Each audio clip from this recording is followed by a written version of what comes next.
Hello, this is Richard Norman. I'm going to continue to talk about some things. Uh,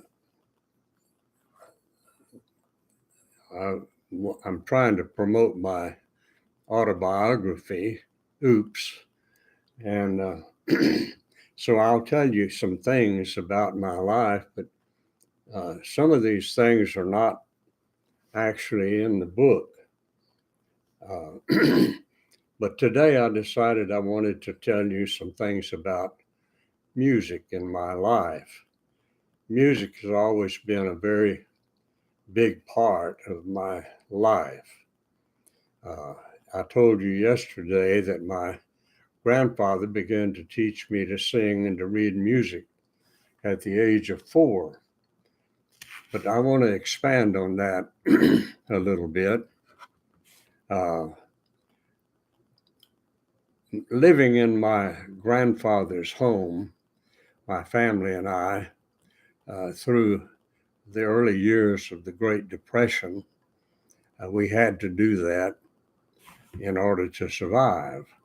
And my grandfather, I told you, had a big, fine home. I didn't tell you that in those days, the ceilings were 14 foot high.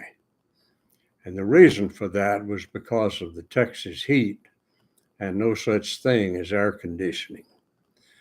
Uh, every door throughout the house had a transom above the door. It was about a foot and a half tall and about 3 feet wide or so, and it was glass, like a glass window, and it had a little uh, kind of a fixture on the side that you could loosen and open that window, and it would lay down a little bit to let the air uh, go through that room into another room. And every room had that uh, in it, a transom. That's why the ceilings were 14 feet tall. Windows were over large as well in order to let more air in, and every door outside to the outside had a screen door that you could leave the door open and latch the screen or not latch it, and and you would get air through the door screens. We had to get as much air as possible in that summer heat. I remember one night, I don't think it got below 100 degrees all night. My bed was soaking wet with sweat, and I didn't sleep very well. But anyway, my grandfather had a very big, fine radio. It was a console. It probably stood 4 feet tall. It was a foot or so deep and about 3 feet wide. It was a big thing. And that was in his bedroom where he and his wife slept, my grandfather and my grandmother. But every night the family would gather in his room there and listen to the radio. My grandfather loved to laugh. He loved to tell jokes. He loved to listen to jokes. He was an incredibly jovial man. And there were many programs on the radio that had comedians. And we loved to sit around that radio and listen to those comedians and laugh. There was one program I remember was called Can You Top This? There were 3 comedians, and one would tell a joke and the other 2 would try to top it with a funnier joke. And that program, I have to squeegee my eyes because the tears that continually wash your eyes drain in these it ducts by your nose, but mine have come out away from the eyeball, and my eyes fill up with water, and I have to squeegee them every once in a while. But anyway, also, once a week, there was a special program put out by the Firestone Tire Company called the Firestone Hour. It was an hour long of what was in the early 30s popular music. Today it might be called semi-classical music, but my grandfather and my family loved to listen to that, and I certainly did. I loved to listen to that program because they would also play some classical music.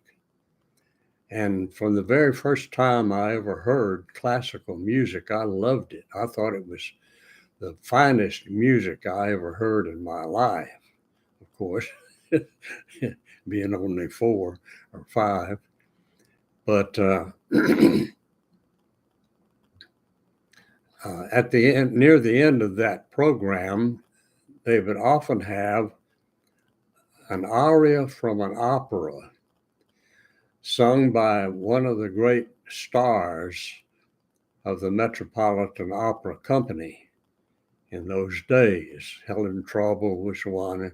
I remember Lauritz Melchior was a great Wagnerian tenor, heavy-set man, but he had an enormous voice.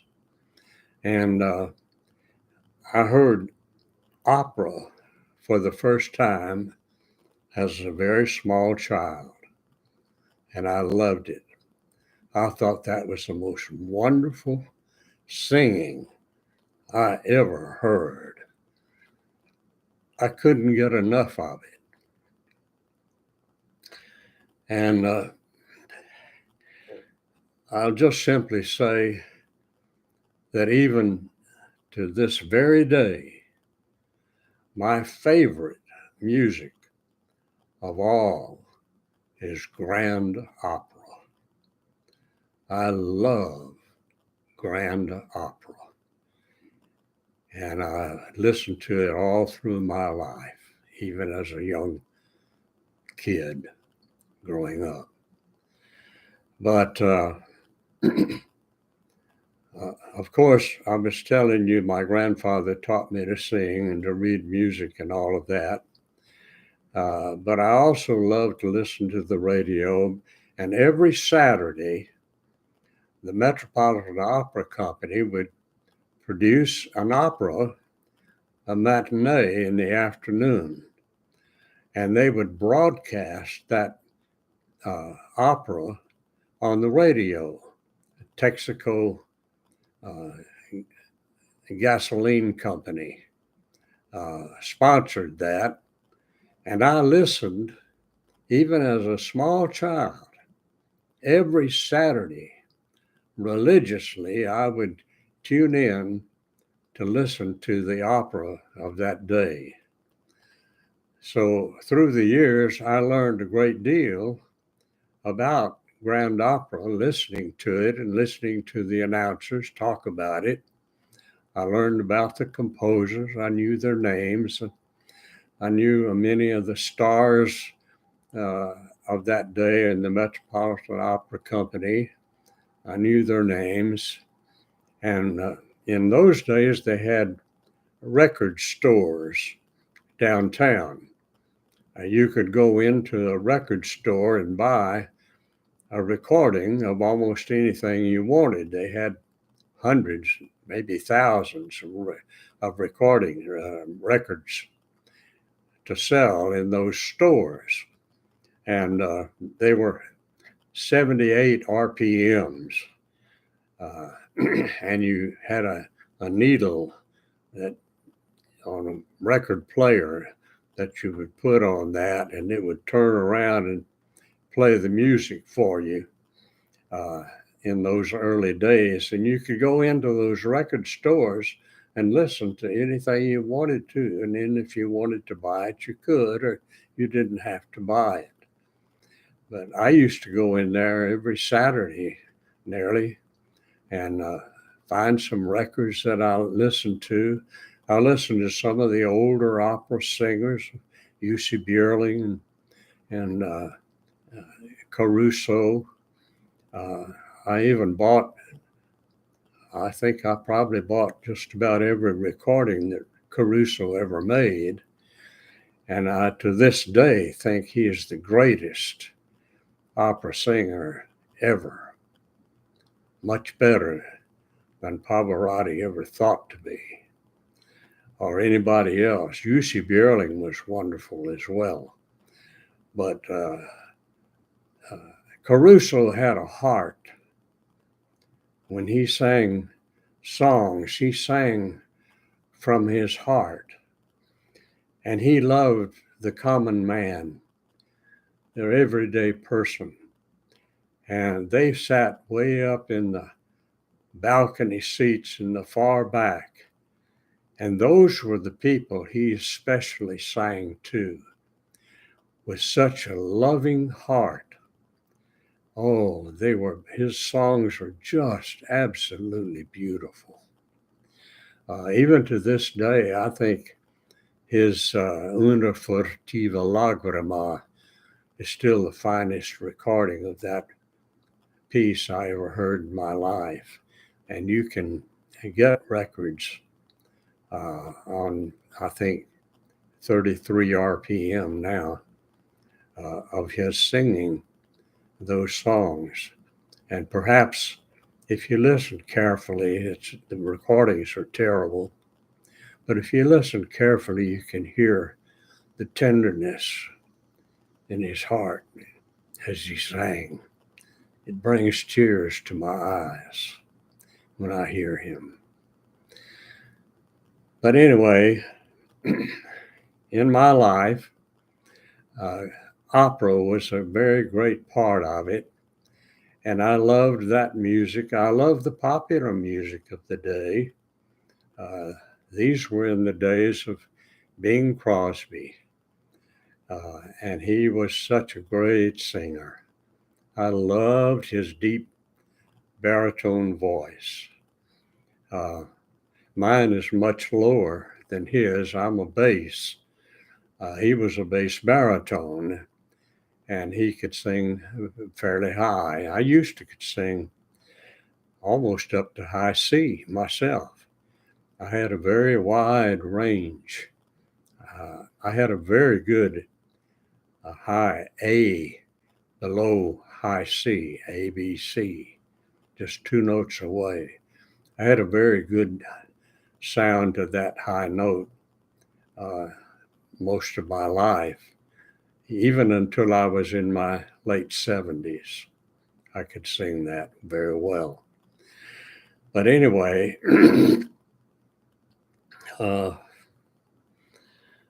when I got to high school and I wanted to sing, they didn't have a chorus in junior high or grade school. But when I got to high school, the elite chorus was called the a cappella choir. But you couldn't get in that as a freshman. You had to be in one of the boys' choirs or the girls' choirs, whichever. And from that, in your freshman year, the choral director, would choose the better singers to sing in the a cappella choir. Well, I didn't want to wait a year and sing with a bunch of guys. I wanted to sing in the a cappella choir, and I went to the teacher one afternoon after school and told her that I didn't want to sing with the boys' choir. I wanted to sing in the a cappella choir, and she said, "Well, that's just the rule." And I said, I insisted, and she finally allowed me to audition for her. And so I sang a song, and I thought I was a tenor at that time. My voice was very high, and I could reach pretty low as well. But anyway, I sang a song, and she let me in as a freshman. my very first year in high school. And I met a young man, a baritone bass, that was a friend of mine. And he told me about taking private voice lessons from this teacher. Her name was Mrs. Broman. And she taught voice. And so I went to her and I asked her if I could take voice from her. She had me sing for her. She said my voice was hadn't changed long enough, and she usually wanted boys that were a little older. But she allowed me to sing. She said, "Well, I'll take you. I'll charge $10 an hour." Well, in 1946, that was a big sum of money. Nobody made $10 an hour that I knew. Even bankers. My father didn't make $10 an hour as a banker. And I thought that was very high. But you remember, I was hired by the church to be the music director of a very large church with over 500 members at the age of 16. And so they paid me $10 a week. I talked about that yesterday. But and I thought, well, I make that. I knew my parents wouldn't spend that kind of money for voice lessons. That was such a triviality to them. They didn't care much for music, my parents. My grandfather did, but he didn't like classical music at all. He would say that classical music is music that you can neither whistle nor hum, and wouldn't if you could. That was his opinion of classical music. But I loved it. Anyway, I told her I wanted to take from her, but she said, "Well, I'll only give you a half an hour lesson." Well, I thought, well, I can afford $5 a week to pay for voice lessons myself. And I said, "Why can't I take an hour?" And she said, "I think when I teach you how to breathe properly, it'll make you dizzy. And I don't think you could take an hour. I think you could only stand to take a half an hour lesson each week."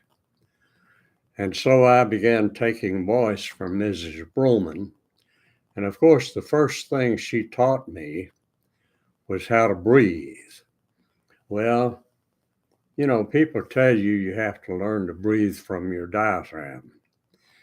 Well, it's a lot more complicated than that. You do have to learn to breathe down there. You take a breath in your chest, you think your lungs are full, but until you use your diaphragm, they're not nearly as full as they are when you use your diaphragm to breathe from. And I had to learn how to do that.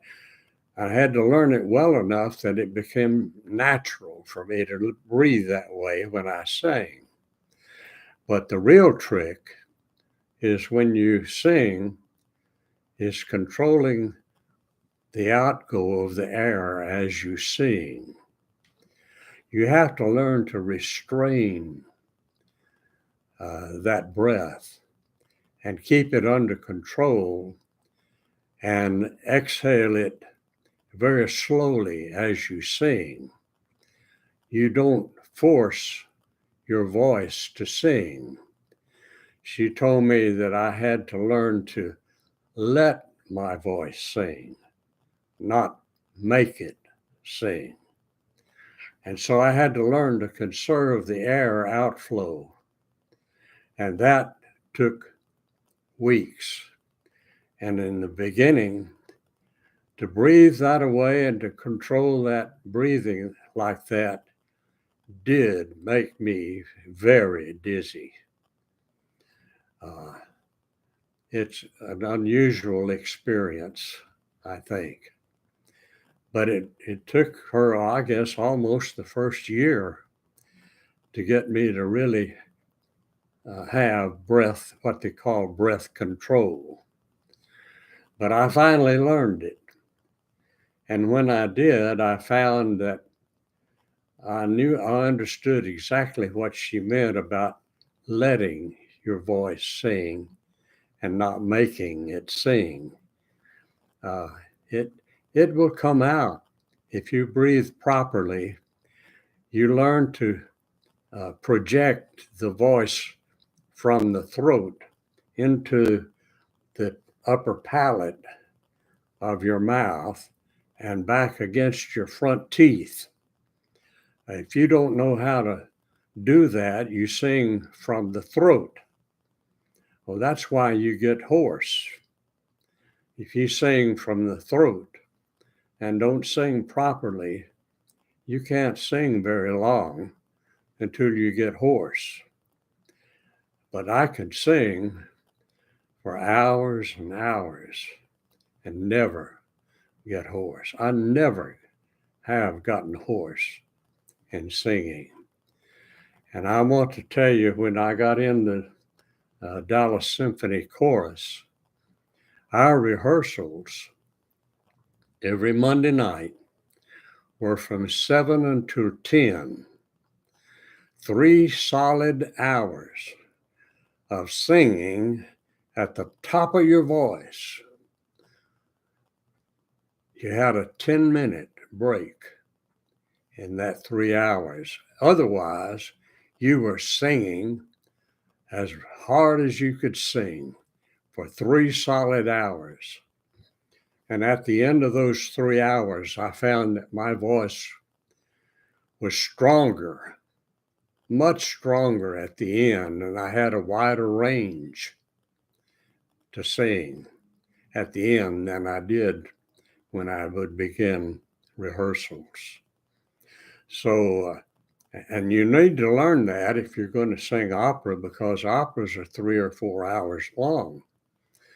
And even to sing in a chorus, you have to sing for about 3 or 4 hours without stopping. Well, you do stop as a chorus in an opera, but now and then. But you have to be able to sing that long, and you can't do that if you don't know how to breathe properly. And I think that's the reason that even today, at my advanced age, I know I sound like an old man because I am an old man. When you get older, all your muscles in your face, everything, your muscles atrophy, they weaken, they slacken. And so that's what makes people who are old sound like old people because you lose the muscles in your face, in your cheeks, in your tongue. You don't have the control over them because you're dying. We all die all life long. And our muscles, as we get older, do weaken and slacken. But so I think that's the reason, that because I had so much training and I know how to breathe properly, that I can still sing pretty well, and I know how to use that breath control, and so my voice doesn't wobble. A lot of older people, as they get older, their vibrato broadens and they wobble. Their voice goes whoa, whoa, whoa, whoa, whoa, whoa, like that. Well, mine doesn't do that. I still have my vibrato. And I think it's because of the training that I've had. I studied with Mrs. Broman for about 6 years, uh, from the age of 16 until I was in my early 20s. And of course, I married when I was 20 years old. I had been 20 for a week when I got married. And so I was still taking voice from Mrs. Broman when I got married. And the only reason I stopped at the age of 21 or 22, I guess it was because my wife and I moved to Dallas. Well, our time in Dallas, I couldn't find a good voice teacher. I would interview several voice teachers, and when I would talk with them, it would be apparent to me that they didn't know what they were doing. They didn't really have the kind of training Mrs. Broman had, and they didn't know anywhere near as much about singing as I did. And it took a great many years before I found a great voice teacher. In fact, I was around 45 or so when I found, and that's when I got into the Dallas Symphony Chorus. And I sang in that chorus for 2 or 3 years, and then the Dallas Opera asked if any of us wanted to sing with the Dallas Opera Company because they needed a larger chorus to do the operas that they were doing. And I auditioned and got in the Dallas Opera at that time, and they required you to have a voice teacher. And I asked if they knew any good voice teachers, and they recommended 2 in Dallas. I went to one of them, and I didn't care for her method of teaching because she liked to kind of sing along with me. And I went to the other one, and she was marvelous. She was as good a voice teacher as Mrs. Broman was, and knew singing very well. And I studied with her about 6 or 7 years, maybe longer than that, maybe 10 years with her. And then later on, I couldn't find a teacher as I moved around the country in different places until I moved to Wichita Falls at the age of 75. And there I found a good teacher. And I took with her another several years, well, until I was 77. Because at the age of 77, something happened to my voice, and I couldn't sing a note for 10 years. I've told you about that before, I think. But after 10 years, from the age of 77 to 87, I couldn't sing a note. Went to church all the time, and I couldn't sing in church. I couldn't sing the bass. I couldn't sing anything. But I'd try to sing, I would start coughing.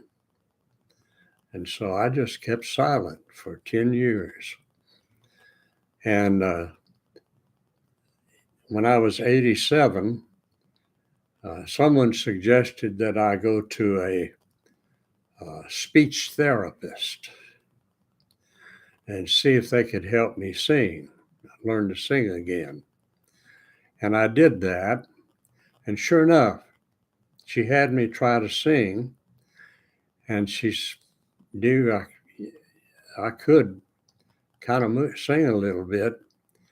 I was surprised that I could, and she gave me exercises to do at home. And I began to do those exercises that she gave me, and after about 3 or 4 months, I began to be able to sing again. Of course, nothing like I used to sing. When I was 77, I was singing with a chorus and orchestra in Wichita Falls. And one of the last things that I did when I lived there, because I moved away when I was 78, but at the age of 77, I was there and singing with that chorus and with the orchestra for a couple of years. And at the end of near the end of the second year, they were going to perform Felix Mendelssohn's great oratorio. Oh, I've got a phone call. Oh, I'm going to have to turn this off.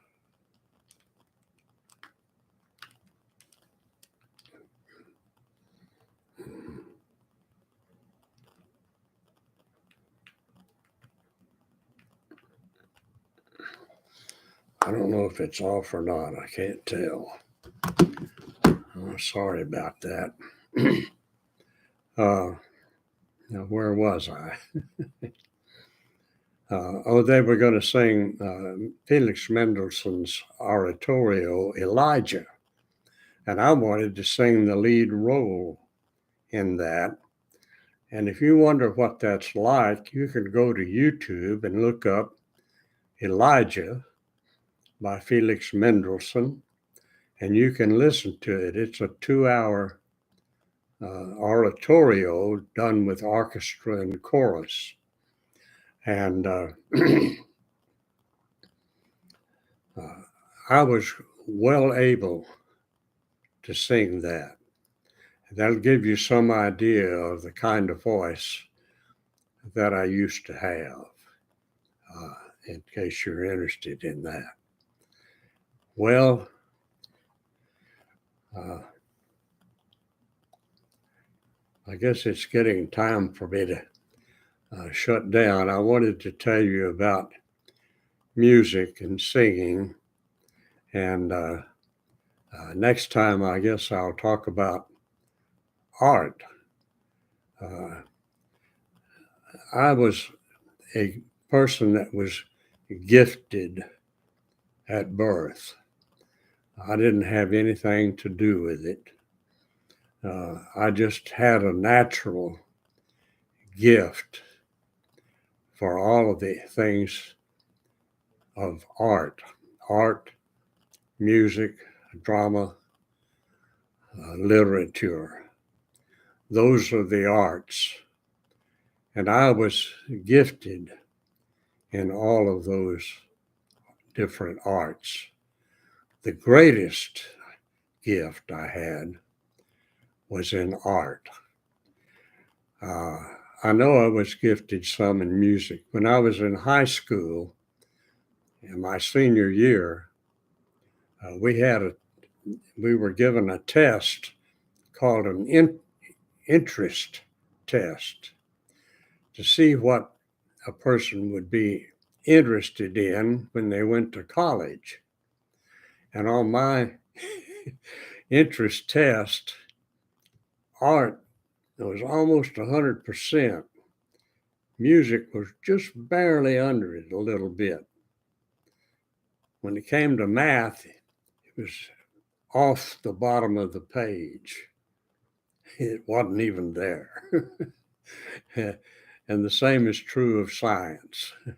I had absolutely no interest at all in those things. But my interest in art and music was extremely high. And so I did excel in that. And I was in a lot of plays through the years. And of course, in the opera, an opera is a play that's musical. And it's all music. And now that I still sing a little bit on my channel on YouTube, but not anywhere near like I used to. Feel very fortunate to be able to sing at all, and I appreciate people that listen. When I first got on the karaoke site to sing in 2017, I never dreamed that there would be 3 people that would ever listen to this old man sing. And so I've been very surprised by the response that I've had through the years. And I appreciate it so much. I guess that's all for today, and we'll have a little talk tomorrow. Thank you very much.